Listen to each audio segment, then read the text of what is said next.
I'm Eleanor Wachtel, and this is Writers and Company. Today, the winner of the 2017 Nobel Prize in Literature, from England, Kazuo Ishiguro. His most recent novel, The Buried Giant, is about love, revenge, and lost memories. Kazuo Ishiguro is one of England's finest writers. I've been following his work almost from the beginning. We first spoke more than 20 years ago, in 1995, when he published his unusual, unsettling novel, The Unconsoled, whose hero is so detached and disoriented, the book has the feel of an anxiety dream. This came to mind when I read the citation of the Swedish Academy, which stated that Ishiguro, in novels of great emotional force, has uncovered the abyss beneath our illusory sense of connection with the world. Kazuo Ishiguro was born in 1954 in Nagasaki, the son of an oceanographer. When he was 5, his family moved to England, but only temporarily, at least that's what they thought. After university, Ishiguro started off in social work, first in Glasgow, then in London. His passion was rock music. In fact, he says it's only because he didn't make it as a guitarist and singer that he became a writer. He certainly met with success right from his very first novel, A Pale View of Hills, published when he was 27. His second, An Artist of the Floating World, won Britain's Whitbread Award. But it was his third, The Remains of the Day, that catapulted him to international fame. It won the Booker Prize, it sold more than 1 million copies in English, it was translated into 40 languages, and was made into an Oscar-nominated movie starring Anthony Hopkins and Emma Thompson. The Remains of the Day is a kind of virtuoso piece of writing, a perfectly controlled, sustained narrative of an aging butler reflecting on a lifetime of service. Subtly, inexorably, what leaks out is a tale of misplaced allegiance and self-deception. Ishiguro says that what interested him was not so much the quintessential Englishness of the butler, but rather the failure of emotion, which is, in a way, Ishiguro's theme, the inability to live inside feelings, to inhabit reality, to understand loss. This is both true and not of Ishiguro's last 2 novels. Never Let Me Go from 2005 evoked an almost science fiction world of clones, students, and premature death.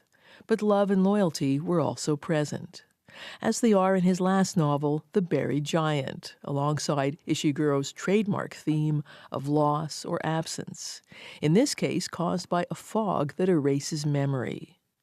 The book, his first in a decade, is set in early Britain, after the Romans, just after King Arthur. I spoke to Kazuo Ishiguro when he was in Toronto in 2015. Your new novel, The Buried Giant, takes place in early medieval England. This is the legends of King Arthur and his advisor, Merlin the Magician, are still part of recent history. Why did you choose that period? Well, I didn't actually start off thinking I want to set a book in this period. It was almost the last piece of the jigsaw for me. I started off wanting to talk about some place where the historical memories of dark events had somehow been buried. And maybe, from a generation, 2 generations back, something had happened, but they'd buried the memory successfully. Ethnic communities were managing to coexist in relative peace, side by side, intermingling. But something was going to erupt, because the peace had been enforced not through negotiation, but through just military victory. So that's the situation I needed. Of course, that many contemporary situations may come to mind, and I did actually entertain the thought of setting it not in some far off semi-mythical landscape, but in one of the recent historical arenas of conflict and societal memory erupting into ethnic hatred after a generation or 2. But then I didn't want to end up talking to you. Well, I always wanted to end up talking to you on a show like this, but not necessarily talking about a book specifically about, say, the collapse of Yugoslavia in the 90s, or the Rwandan genocide, or even about Northern Ireland, the sectarian disputes there. There's so many the examples. Middle East. Yeah, we Sri could go on and Lanka, on. Yeah, the Tamils. exactly. Yeah. If I had written a book set in one such place, we would now be, dissecting the history of that particular place, what happened, the details of it. My habit is to kind of take a little bit of a step back and suggest that there are recurring things in human experience that keep repeating over and over again. So I decided that I would almost retreat into a semi-mythical, semi-historical kind of environment. Although I understand it wasn't even so much the stories of Arthur that you responded to as even as a child, but tales of samurai warriors in the East and tales of gunslingers and cowboys in the West. I mean, can you tell me what interested you there? Yeah, well, I was born in Japan. All through my growing up, I was told Japanese folk tales, some of which involved kind of the supernatural. The supernatural and the real seem to coexist quite nicely in a lot of those kind of samurai warrior tales. Typically some samurai will wander into some town and they'll be saying, look, we've got a real local problem here. There's a demon that keeps appearing on that bridge. Could you please get rid of him? And he'll say, okay, I'll do my best. I mean, that kind of thing seemed to be very everyday. So, and then there was Homer. I'm a big fan of kind of ancient Greek stuff and the Iliad and Odyssey. And I've always loved Westerns, Hollywood Westerns, and also the Italian Westerns. And I guess the portrait of Sir Gawain in my book, an aged Gawain, kind of left over from some past more glorious era. He's probably influenced by a lot of these aging gunfighters you see in the later Westerns of people like Sam Peckinpah or the later films of John Ford. These old aging gunfighters, still quite dangerous and powerful, but they're out of time. Their era has passed.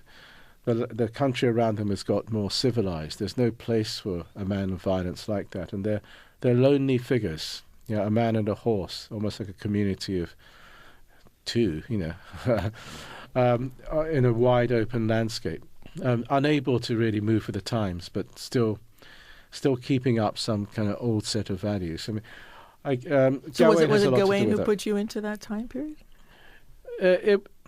Well, no, as I say, it wasn't Gawain himself. I mean, I think I had a view of a figure like that. I have to say the Arthur in my story probably doesn't have that much to do with the Arthurian legends.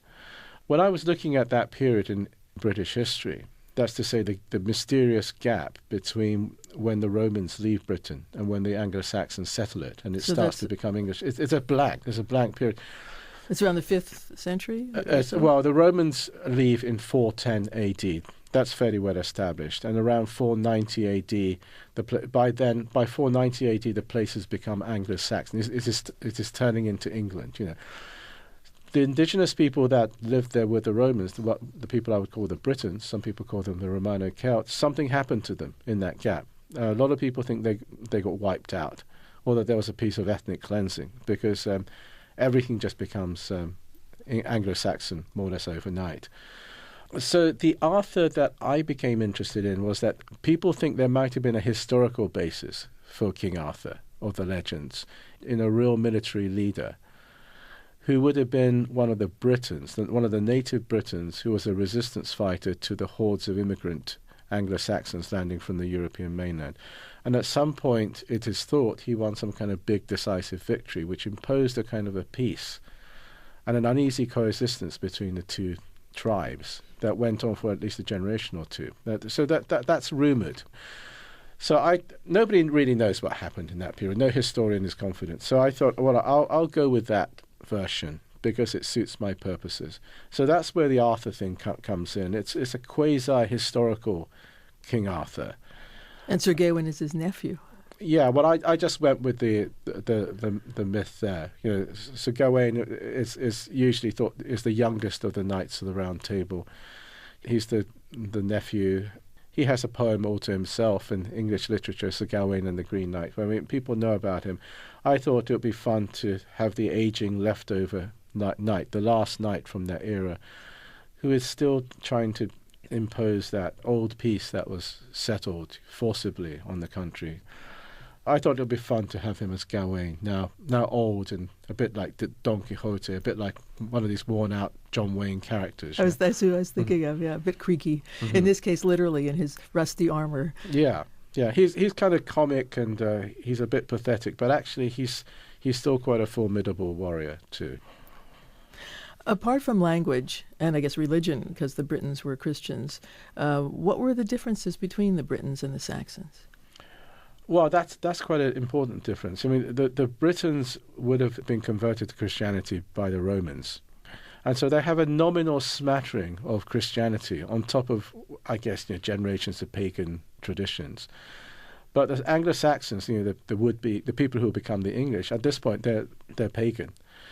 And so this is not only a source of just tribal tension. At a crucial point in the story, the Saxon warrior expresses his anger at the idea of a God, a Christian God that is infinitely merciful, and because it facilitates all kinds of brutality, because you can be forgiven the next day. Exactly. He's saying, well, what kind of a God is that you believe? I mean, you committed all these atrocities in the past that you've kind of buried, and you think you can just get away with it because you've invented a God that will forgive you anything. What use is a God that just forgives you for anything, as long as you pray and you act out some pious things, maybe some self-inflicted wounds or whatever. But I mean, that's not justice, So he and maybe there is there's a question raised there. Is there something actually about Christianity, which was the religion of the nations that went out and created their empires with some brutality and ruthlessness? I mean, is there something about Christianity that enabled people to do this without feeling too bad about it? Because it was in the name of Christianity they did this often, and also because they thought they can be forgiven. Just to go back to this world of the buried giant, there are ogres and pixies and dragons, and we don't exactly believe in their existence today, but what do stories about them tell you about the people of that time? Well, I think the important thing is that it was perfectly reasonable for the people of that time to believe in these things. I mean, if you live in these kind of huddled little villages, and until you get to the next settlement, there's kind of dark, wild moors, and it's perfectly reasonable to believe that all kinds of supernatural forces out there.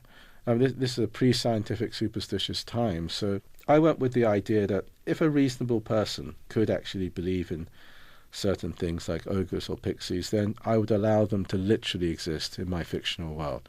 I would grant them their superstitious beliefs. And they're there in my book for very important reasons. They stand for very important things. For instance, I mean, if you got ill in those days, you didn't have a scientific explanation for why you got ill. I mean, somebody close to you, somebody you love, seems to be suffering and dying. You want to know why. And the idea that maybe you remember, several months ago, I heard something moving in our room in the dead of night, and it was probably some sort of sprite or a pixie. And that's when it happened. That creature brought some illness and brought it to my wife, and that's how she got ill. That seems to me as good an explanation, given what they knew at the time, as any other. And so in my pre-scientific Britain, the pixies in this particular case, they are very closely associated with illness and aging and death. And the same with the ogres. They exist for they have a particular role. They're extras in my story, but they're important extras. I need them to represent certain forces. Because sometimes they speculate other kinds of forces. For instance, in The Buried Giant, a mist of forgetfulness has enveloped most of England. And one theory is because of God's anger, or maybe even God's shame, that he himself doesn't want to remember because of what the people did. I mean, how does that work? Well, they're speculating. I mean, the main premise of this story, and this is what I had before I had the setting or anything, this was going to be a story about a nation that was suffering from some kind of strange collective amnesia. It's a very selective amnesia. It seems to have nothing to do with aging and dementia. The old people in some ways remember more than the young people. around certain topics, around certain kinds of issues, people have a blank, so that they forget even what they were talking about the previous hour. And it's probably something to do with this mist that's all over this land. It's a very misty place. It's a story about remembering and forgetting. When is it better for a nation to remember some things? And when is it better to leave certain dark passages from the past just buried for the sake of the cohesion of the society, for the sake of not starting another cycle of violence or civil war or just disintegration? I mean, sometimes you have to just, even if it means great injustice is served, even if it means atrocities go unpunished, sometimes you just have to just say, let's just forget it. Let's all agree to forget it. Maybe sometime further down the line when we're stronger, we'll come back to this. But right now, the only way we can impose some kind of calm and peace and stability is to everyone to agree to forget everything that happened. I guess people have done that many times in recent history as well. After the Second World War, I mean, many of the countries of Europe that have been occupied and collaborated with the Nazis, to this day they live in great tortured conscience about what they did. But everyone's agreed to forget what happened. Or somewhere like South Africa, I mean, I think it's a miracle that South Africa has gone 20 years. They've avoided bloodshed and civil war, and they very consciously tried to balance that question of how much should we remember, how much should we forget. Because within your novel, what are the pros and cons of living without that collective memory? Well, I mean, I don't want to generalize. I mean, I think there are many there are arguments for remembering and arguments for forgetting. I mean, in my novel, this question about when is it better to remember, when is it better to forget, is applied not just at the societal level I've been talking about, but also at the personal level of a marriage. Here's an old couple. Their shared memories seem to be fading, and they're really worried that what would happen to their love for each other if the shared memories of the many years they've spent together are disappearing. So they initially set off on this journey to try and recover these memories. They're looking for some lost son. They think if they find the son, a lot of things will come back to them. But as they go on, they start to really fear finding these memories. It occurs to them that, like in any long relationship, there are dark passages that they have buried. And maybe there is something about this forgetfulness that has helped them to sustain their love. Would their love survive the resurrection of these dark memories from the past, of what they've been through?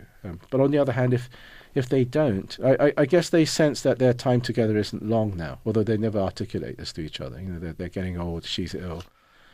So the question arises, if they don't actually look at these buried memories, resurrect them and look at them, is their love actually a real love? Is it based on something false?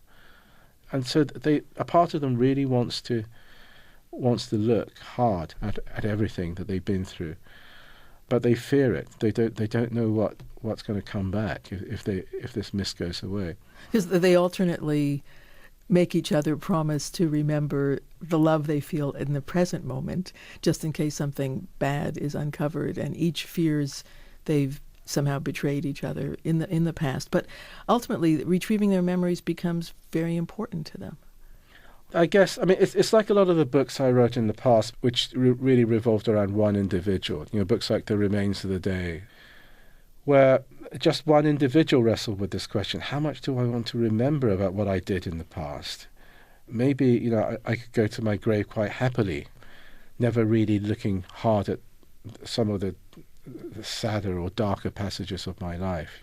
But usually there is something quite powerful that says, no, you have to look at it. You have to look at it, because otherwise there's something false about your life. You cannot be at peace as you come to the end of your life unless you look at everything. There is a need to do without the self-deception and the mist, and the same thing applies in this case to this marriage. Why did you want to look at an old married love?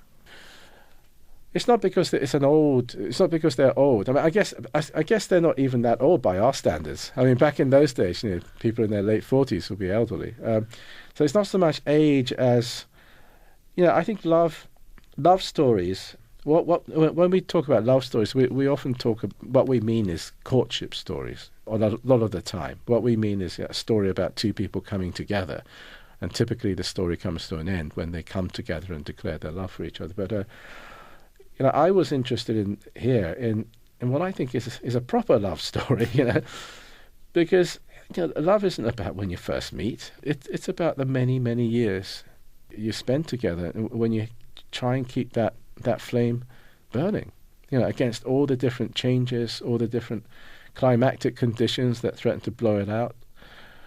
So this is a story about these two people who basically, really love each other, and they're going to stand by each other right to the very, very end. But it's hard for them. And I guess the question about shared memories and the role shared memories play, I mean, it's a kind of a lens through which I can look at their love, their relationship, as well as a lens through which I can look at, a troubled society, how they can maintain peace or not maintain peace. When you say that they'll be together right till the end, then that becomes an important element of the story, because early in their journey they encounter a boatman who ferries people to an island at the end of their lives, and he questions each couple about their love, how strong their bond is. Ultimately, of course, we do die alone. But why was that idea of the possibility for a shared afterlife important to you?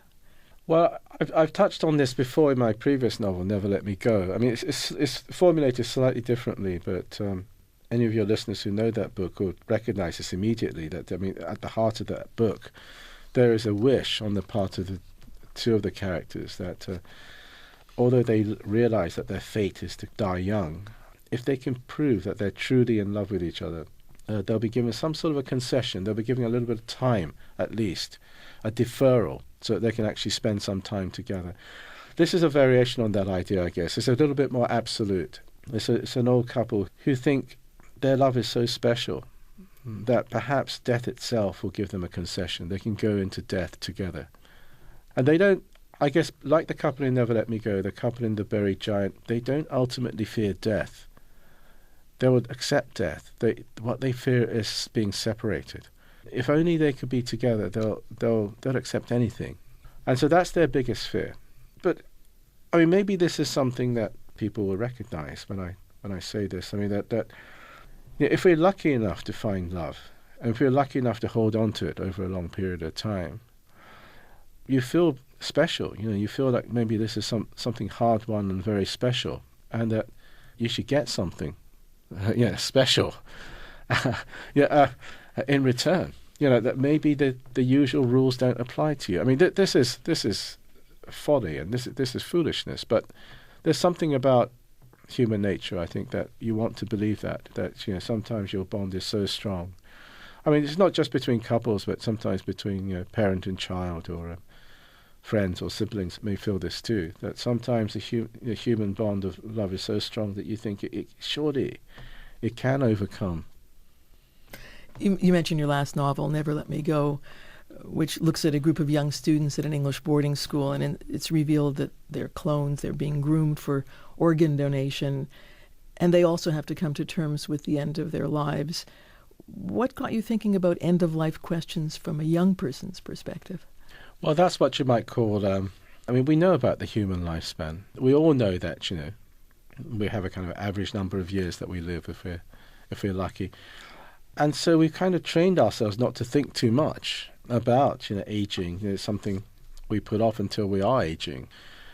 I thought it would be interesting to have a story where by the time you're 30, you're having to face the big questions that the rest of us in the real world, if we're lucky, will get 70, 80, 90 years to think about. But I wanted gradually, as people read Never Let Me Go, to start getting a sense of recognition that there's something oddly familiar about what these kids are going through in their 30 or so allotted years. And that by the end of the book, I wanted people to think, actually, this is our story. This is the universal story about going from youth to middle age to old age, and what do people want to get right before it's too late? What really matters? And one of the things that really matters in Never Let Me Go, it turns out that two people who've always loved each other, they want a chance to declare that love to each other so that each of them know that. And they want some time to be together, even if it's a short period of time. And once again, it's that same hope. They think naively, if they can only prove the strength of their love, surely people will see that and give them a concession. I don't have a morbid fascination with mortality. Although it's just these there. characters in that novel and this one do have to face, well, as we all do, I guess, life's biggest questions of love and death. Yeah, but I think they're quite... I mean, it might sound rather gloomy or melancholy, but actually I like to think of both my portrayal of Axel and Beatrice, the couple in The Buried Giant, and Kathy and Tommy in Never Let Me Go. I think I have an optimistic view of human beings there. You know, that they live against this sad fate, which we all have to accept as human beings. But as people, I think that they're decent people. They have decent qualities, and these are the things that come to the fore when they're faced with these questions of mortality. They don't turn into people who compete against each other, or they want more material possessions before they die, or anything like, you know. They don't want to kind of get vengeance before they die. I mean, they want to express their love for each other. They want to forgive people. They want to ask forgiveness of people that matter. You know, these things become important, and so I kind of think in these books I've become, in a way, more optimistic about people. You know, because my earlier books were always focused on the failings of human nature. These days, I feel I have quite a cheerful time writing these books because I set myself the task of celebrating the decency of ordinary people. Although it's true, in your earlier books, you have written about the elderly before, often looking back on a very troubled past. Has growing older affected how you portray older characters? I guess that inevitably, yeah. I mean, when I was portraying elderly characters when I was a young man, I think they were not exactly projections into the future, but they were kind of like warnings to myself. Because typically they weren't really about elderly people. They were about elderly people looking back to when they were younger. And so it was a way of trying to get perspective on my own life. You know, saying, look, this is how I'm thinking. I might be quite confident right now I'm doing the right thing. But can I be sure? History has an odd way of casting a completely new perspective on the values that we hold. If I just project myself into the future and imagine myself looking back on the apparent certainties I have today, the smugness and the pride I have today. When you're around 30, that's precisely when you feel that most strongly. Yeah, exactly. So I think it was a way of... So those novels are almost written out of that instinct. You know, in my 30s, I'm writing about looking back on people in their 30s and 40s. You know, would I have regrets? They're kind of ways of fighting a complacency and a smugness. Whereas as I approach the age of my elderly narrators, I guess I have a different perspective. I mean, I'm no longer just trying to give little warnings to myself. You know, I have become interested in things like, I guess in the Buried Giant, the long slog, if you like to call it that, of love, the long haul aspect of love, and how you keep that love alive, and almost the end game of a long relationship. What do you do when you know that time together is limited? You know, what matters? You've said your subject is memory and the dilemma between memory and forgetting. Why do you think that question has stayed with you over more than 30 years now? I think it's kind of moved on. As I say, I think earlier on I was very much concerned about just one individual struggling with personal memory. And I think that was, in those days, a way of talking about people who waste their lives despite their best intentions. It was a way of saying, you know, most of us don't have great perspective on the climate in which we live. And if we're unfortunate enough to live in a time of, say, fascist fervour or nationalist fervour or whatever, many of us may not be remarkable enough to stand beyond the tide, you know, above the tide. and we might just get swept along, and we might have very good intentions about how we want to lead our lives usefully and well. But if we're unfortunate to live in certain times, we may well look back and come to regret it. So I think a lot of the time, those stories about hiding from one's own memories had to do with lack of perspective, misplaced energies, misplaced values. These days, I think I possibly slightly moved on. I have become interested in how societies remember and forget. Who controls the memory banks of a society? Is it oversimplifying just to say the history books are the memory banks? I mean, maybe it's the media, maybe it's the entertainment industry, maybe it's the museums, maybe it's books and literature, maybe it's just what people tell each other in bus queues and in bars. And I don't know where the memory lies, but I mean, I've become quite fascinated in that question. How do we remember as a community? How do we remember within a marriage? How do we remember in a family? Kazuo Ishiguro, to go back to the buried giant, your characters argue for and against vengeance, though one of them had managed to broker an earlier peace agreement between the Saxons and the Britons. Why didn't it hold?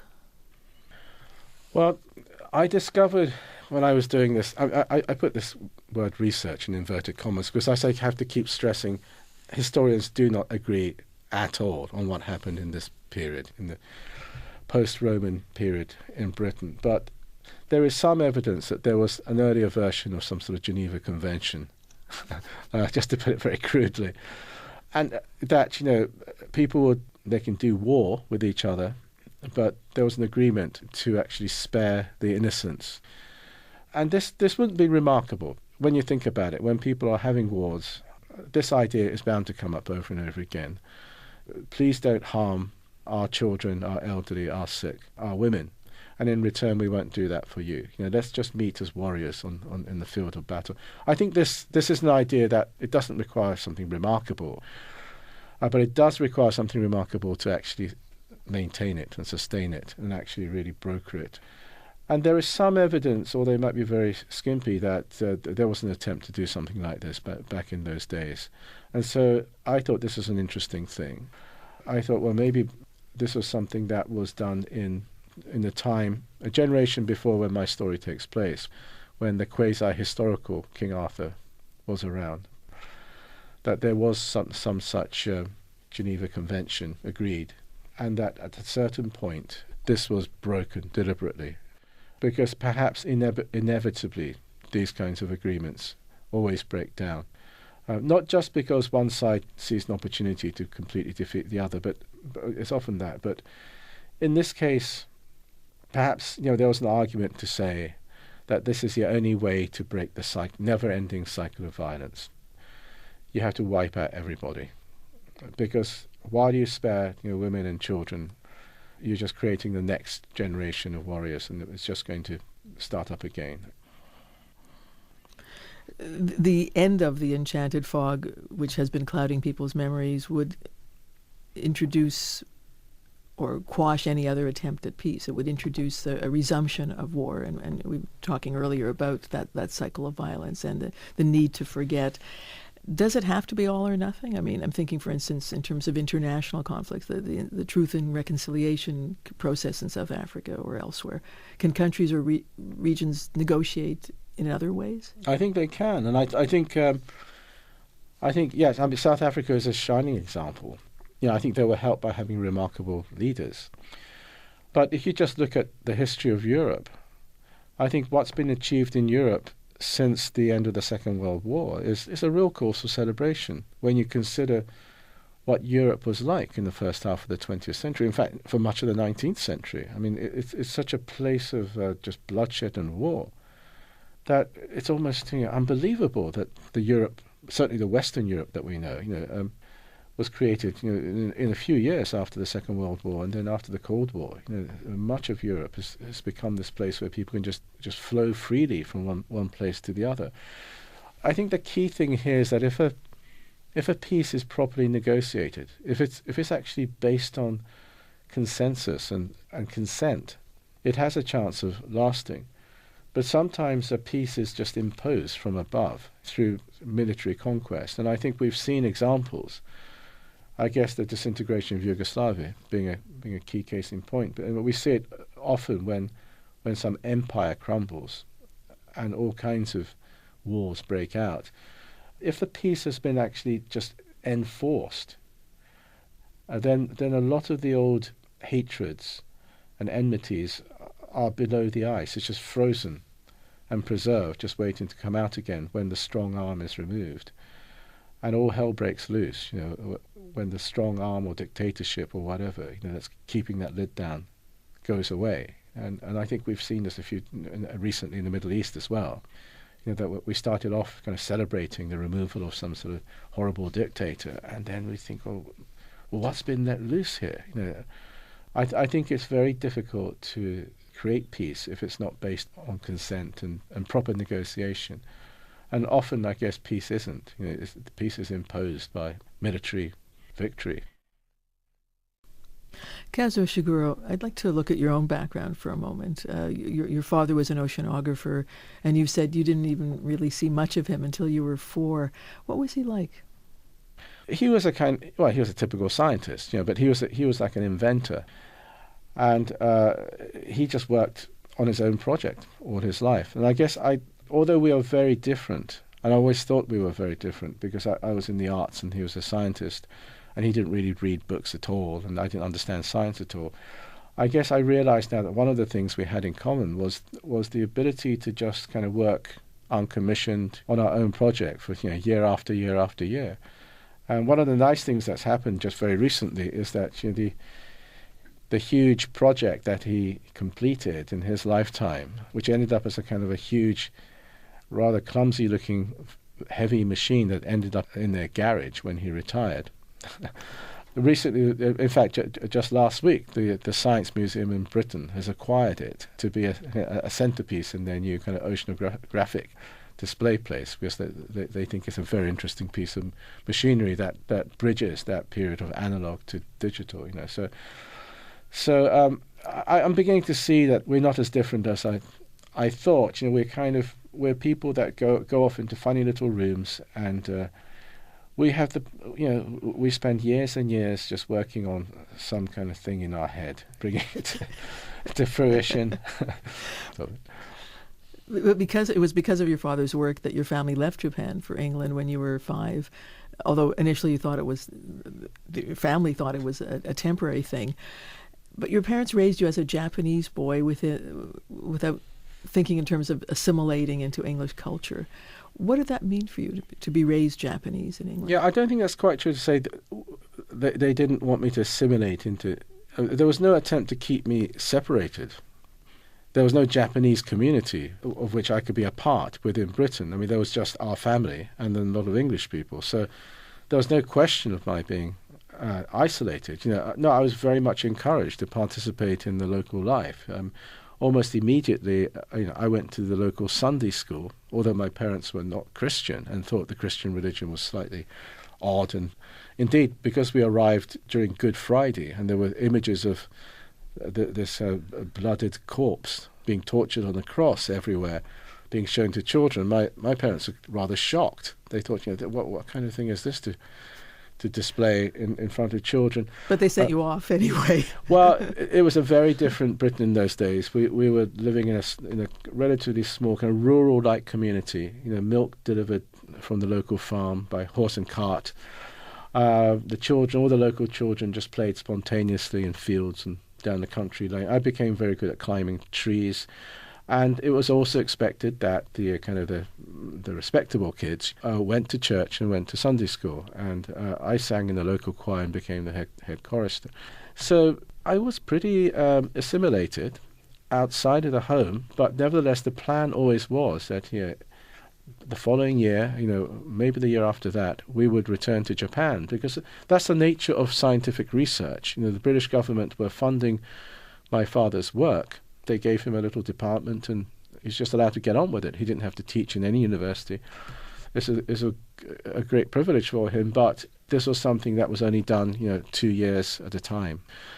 And so until between the age of 5 to the age I was 15, I was always under the impression that my life would be in Japan, that we were going to go back, and I was a visitor in Britain. I kind of put on hold, emotionally and intellectually, the difficulty I would have, returning to Japan, say by the age of 13 or whatever, and not really being able to speak Japanese at sea in the education system, culturally, not knowing what to do. And having all my friends in Britain, I kind of put that on hold. I lived in a strange kind of suspended way, thinking that, yes, I'm going to go back to Japan. I'll turn Japanese again at some convenient point. But for now, I'm growing into a British teenager. So it did give me a kind of a dual perspective. The family didn't really adopt the attitude of immigrants, saying, this is where we've come. How are we now going to relate to the host nation? It was more, so we're visiting this country. Let's look at the ways of the natives. It's quite interesting the way they do that, isn't it? But there was no sense that this was more than just kind of interest. It wasn't something that we had to decide whether we'd adopt these values, or not adopt these values. So it was always, yes, the people over here do this, rather than the right thing to do is this. So it was, the British do it this way. But then after you were 15, it was concluded that you and your parents would be staying, and your sisters. That's when there was a big practical decision made, when my father decided not to take up a university post that had been held open for him back in Japan, and that he would continue to work basically for the British National Institute of Oceanography indefinitely. And I guess it was around that time I thought, okay, that's one less thing I have to worry about. Because not least I was thinking by then, well, would I actually live on in England by myself when my parents went back? So I suppose from then on I started to think of myself in a more straightforwardly British way. I'm someone who lives in Britain. I've been educated in Britain. Yeah, I have this kind of other home background, but basically I'm British, and I guess that's how I grew up. It's kind of a complicated process. There was no ethnic minority community of which I was a part. It was 29 years after your family left Japan before you returned. You were in your mid-30s. What was it like to go back? Well, we were very well looked after by the Japan Foundation. I guess that's the government cultural arm. We were hosted by them, and they wanted myself and me and my wife to have a kind of a real experience of Japan over a 2-week period. So we kind of went on tour, not to promote a book, but simply to learn about Japan. It was a fantastic opportunity. Most of the time, I find it fascinating. This is Japan in 1989, the height of the economic boom. Shortly after that, the economic bubble went. But at that point, it looked like Japan was just going to grow and grow and grow and just leave the rest of the world behind economically. It just looked like a juggernaut that wasn't going to stop. And so it was a remarkable point in recent Japanese history. But I found, we were introduced to a lot of interesting people who they'd set up meetings with just because they would be interesting to us. I found it utterly fascinating, but I never had the sense that I was coming back to anything I knew from before. There was no sense of recognition until I got to Nagasaki. And then I realized that the place I had thought was Japan was in fact this tiny corner right in the south of Japan, a place that a lot of Japanese people traveled to as tourists because it was so different and exotic. The way of life, even the way it looked, was so different, right in the island of Kyushu. And I realized I really appreciated that, what I thought was Japan was actually your hometown. It was a hometown. It was my childhood. It was my early childhood. And when I got back to Nagasaki and that little area where I grew up to the age of 5, I did recognize many things. In fact, a lot of the old neighbors were there. My old kindergarten teacher came to see me. We went to the old kindergarten together. I could remember a lot of the little streets. That felt like, coming back. That felt like memory. The rest of Japan didn't. It was a fascinating but foreign country. Because your mother survived the atomic bomb in Nagasaki at the end of the Second World War. How much did your family talk about that? It was talked about in a kind of not a big deal way. it was often like a reference point in time. I suppose partly because, when we were children, I mean, they didn't want to really talk about the full implications. But, I mean, even when I was in Japan, I knew very well that there had been an atomic bomb in the town. I knew this word Genshi Bakudan very well. But people refer to the atomic bomb, Genshi Bakudan, as they were talking about something else. They'll say, that bridge was there, but it got destroyed in the atomic bomb. Or they'll be talking about some old friend of theirs, and the story would end, but then she died in the atomic bomb. So I knew that there was this thing called the atomic bomb, but it was more like a marker in time. And I guess for a long time I thought, every town had an atomic bomb. And in some ways, I mean, that wasn't untrue. Everybody had in Japan had gone through this terrible war experience, and many people around the world had gone through a terrible experience in the Second World War. It wasn't literally the atomic bomb, but it'll be something like it, It was only when I was a lot older, I think I was about 7 years old, and I was living in England, that I was looking in an encyclopedia, and I saw that Nagasaki was an entry in the school encyclopedia, and I thought, my town is in the encyclopedia, singled out, and there was a mushroom cloud next to it, and that's when I really realized that as far as history was concerned, as far as the rest of the world was concerned, Nagasaki wasn't this place where I'd left all my favorite toys. and your grandparents. My grandparents and the department store with the toy floor, on the top floor, and it was, and all those things I remember. No, it was this place with a mushroom cloud, and it was only one or two places in world history ever to have had an atomic bomb fall on it. And I remember reading that with a kind of a sense of pride. And it's a peculiar feeling.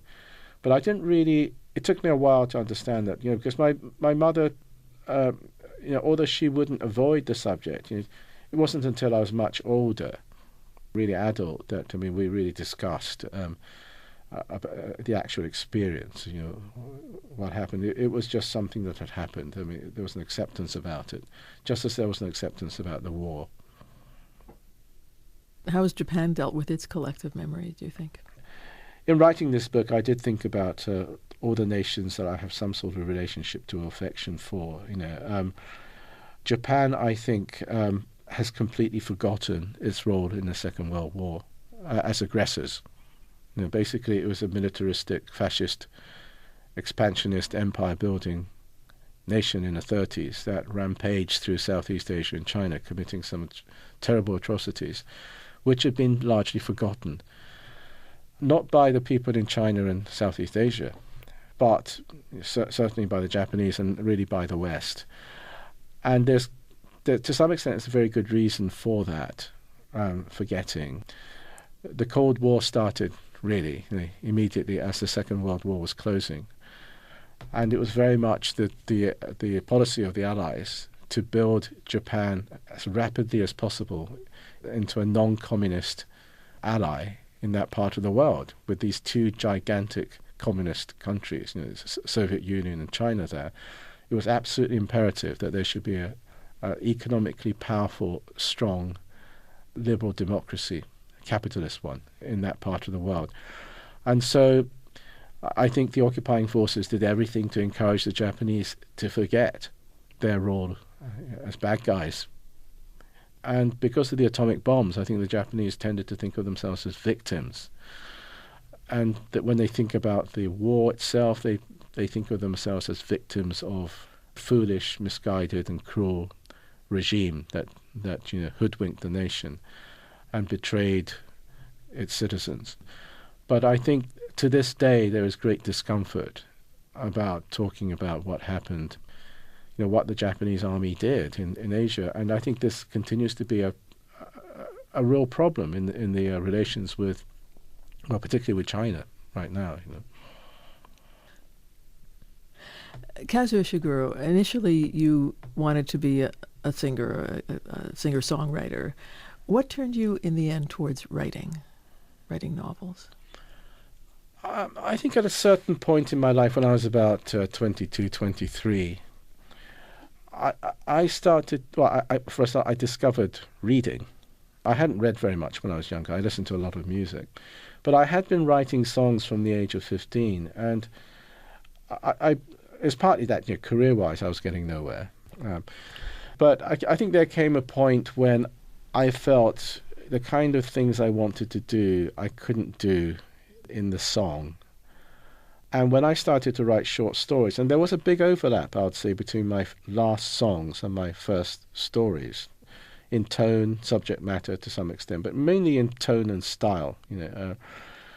I felt a kind of liberation when I started to write fiction. I thought, all these things I can do. I got so much more room, so many more dimensions I can explore. Nevertheless, I think many of the lessons I had learnt in all those years of writing songs, I think I took with me into writing of fiction. There's this part of me that is still kind of like a singer-songwriter, I like the first-person narrative. I like a certain kind of first-person narrative, an intimate solo voice, sharing things with a small little audience, I like the pared-downness of a certain kind of song, the kind of song I was writing at the end of my songwriting career. I like the way you're almost obliged to use words when you're writing lyrics for a song. You have to be quite cryptic. You have to allude, because you haven't got enough words to kind of paint big pictures or fill in great details. So you have to create things just by kind of hints and allusions, and often the big meanings, you have to kind of leave them out, because that has to be done by the emotion has to be carried by the singing performance and the music. So you can't be self-sufficient. The words can't be self-sufficient on the page. And so all these things I believe I took into my fiction writing style, and that they're still there today. I think the songwriting and how I evolved as a songwriter in my young life had an enormous influence on the way I write fiction. It's always such a pleasure to talk to you. Thank you so much. Thank you very much, Eleanor. Kazuo Ishiguro with me in Toronto 2 years ago upon the publication of his novel, The Berry Giant. He's the winner of the $1.2 million 2017 Nobel Prize in Literature. Writers and Company is produced by Mary Stinson. Katie Swales is associate producer. Technical operations by Dave Field. We always like to hear from you. Our email address is writersandco@cbc.ca. And the telephone number is 416-205-6631. For news and reviews all about books, go to cbcbooks.ca. The executive producer is Tara Mora. I'm Eleanor Wachtel. Next week from Madrid, Javier Marias, Spain's most celebrated and frequently translated living novelist. That's next week. I hope you join me.